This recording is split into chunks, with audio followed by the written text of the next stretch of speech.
भगवान के जल सबसे अधिक प्रिय है, इसलिए भगवान को जल अनिवार्य रूप से चढ़ाना चाहिए।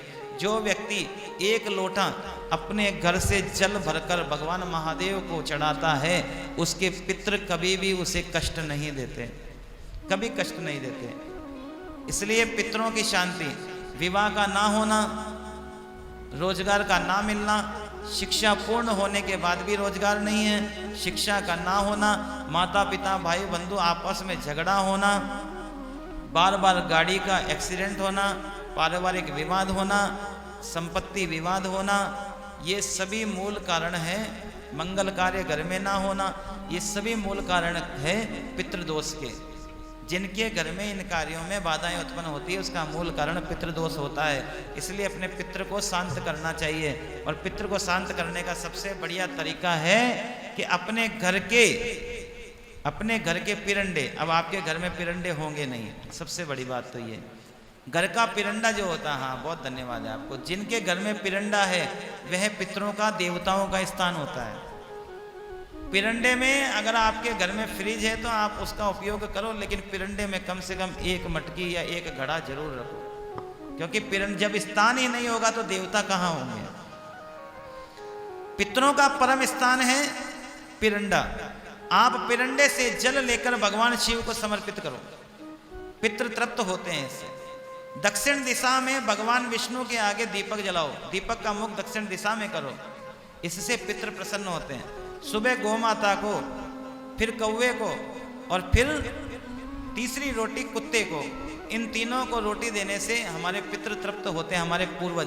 पितृ को छोड़ दीजिए, हमारे पूर्वज जो जीवित हैं उनको तो भोजन की आवश्यकता है ही, लेकिन जो जीवित नहीं है, जिन्होंने शरीर छोड़ दिया, उनको भी भोजन की आवश्यकता पड़ती है, और वो भोजन देने का कर्तव्य पुत्रों का होता है, परिवार का होता है। इसलिए प्रतिदिन तर्पण का नियम होता है। अब वो प्रतिदिन को छोड़कर मासिक का हो गया, मासिक को छोड़कर वार्षिक का हो गया। अब वार्षिक में भी हमको इतनी पीड़ा होती है कि हम लोगों ने हमारे पूर्वजों को गया में छोड़ दिया। अब गया में छोड़ के तो आ गए महाराज, उनको भोजन पानी कौन देगा, तो वह हमें पीड़ा देते हैं, हमारे घर में कष्ट उत्पन्न करते हैं। याद रखना, आप मन के राजी राजी हो जाओ, लेकिन वास्तविक पितृ, वास्तविक पूर्वज आपके घर में माँ है, माँ को नानी के आप 2 दिन छोड़ सकते हो, 3 दिन छोड़ दोगे महाराज, अंत तो लाना घर में ही पड़ेगा। आप कितने दिन छोड़ोगे उनको, छोड़ ही नहीं सकते। आपके पूर्वज भोजन के लिए आपके द्वार पर ही आएंगे। किसी रिश्ते यार के यहाँ जाएंगे और वो भोजन नहीं देगा तो फिर लौट के कहाँ आना है, आपके यहीं आना है। और जब फिर वो अप्रसन्न होंगे तो फिर आपके घर में विवाद 100% उत्पन्न करेंगे, 100% आपके घर में विवाद उत्पन्न होगा। इसलिए पितरों की तृप्ति अनिवार्य है। जल चढ़ाते समय भगवान शिव को अगर घर से जल भर के लाते हैं तो पितृ तृप्ति होते हैं, उसके साथ ही भगवान भी संतुष्ट होते हैं। भगवान को कभी भी अशुद्ध जल नहीं चलाना चाहिए। कई व्यक्तियों की आदत होती है, मंदिर में गए, लोटा भरा, वहीं से जल चढ़ा देते हैं, ये सर्वदा निषेध है, ऐसा कार्य नहीं करना चाहिए। मंदिर कमेटी वालों को भी ऐसी व्यवस्था नहीं करनी चाहिए, क्योंकि मंदिर की टंकियाँ किसी भी स्थिति में धुलती नहीं है। भगवान शिव को 24-48 घंटे से ज़्यादा पुराना जल नहीं चढ़ाया जाता। आपके घर में अगर ऐसी व्यवस्था नहीं है तो हैंडपंप से जल का लोटा भर के लाओ, उसे घर के पिरंडे में छुआओ, उसके बाद में उसे भगवान शिव को चढ़ाओ, ये स्वच्छ है। भगवान को लोटे से जल चढ़ाना चाहिए।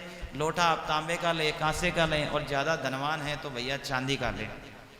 तीनों लोटे आप ले सकते हैं, तीनों में से जो इच्छा हो आप लोटे की लेके भगवान को जल चढ़ाओ। जल चढ़ाते समय ध्यान रखें, अपने दोनों पैरों में थोड़ी दूरी रखें। ये दोनों पैर, मान लीजिए दोनों पैर है, दोनों में थोड़ी दूरी रखें, सीधा पैर आगे, उल्टा पैर पीछे रखें। और उसके बाद में अपने पैरों के नीचे कोई आसन लें।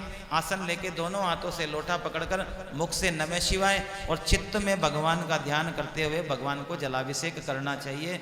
और दक्षिण दिशा से, ये सर्वश्रेष्ठ मुद्रा है भगवान को जलाभिषेक करने की। इस प्रकार से जो व्यक्ति भगवान को जल समर्पित करता है, भगवान तत्काल उसकी प्रसन्नता का कारण बनते हैं।